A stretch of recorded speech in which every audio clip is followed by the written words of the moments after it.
One more little insane item here. This from the Washington Times today. Here's your government at work. Emissions system glitch. I love that smell of the emissions. Forced a D.C. ambulance to shut down on Interstate 295 while its crew was transporting a gravely injured gunshot victim Wednesday. D.C. Fire Department officials are still probing the glitch. They said the issue seems to be specific to a sequence of warning lights that ultimately notify the ambulance crew the engine will shut off immediately. Here's the deal.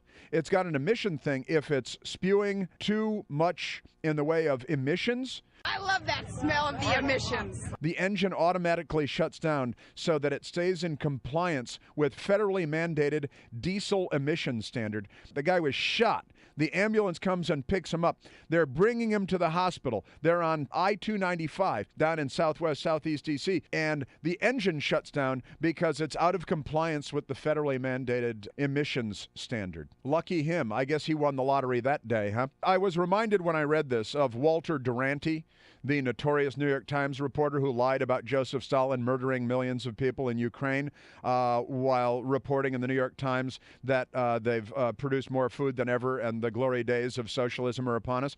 Walter Duranty was awarded the Pulitzer Prize for his lies, and the New York Times still proudly displays that Pulitzer Prize. Walter Duranty famously said, you know, you're going to make an omelet, you got to break a few eggs, something like that, right? So look, I mean, if Barack Obama is going to lower the levels of the oceans, if Al Gore is going to save us all from ourselves, we're going to have to shut down an ambulance here and there. People are going to have to be sacrificed if we're going to slow the rise of the oceans. Another Al Gore casualty. This is like a cartoon of a country. And again, it's all liberals. All of it. The emission standards, the automatic shut-off. You'd think maybe you'd have an asterisk and say, except in cases like of ambulances and police cars, emergency responders. The guy's going to sue the city. He's going to win.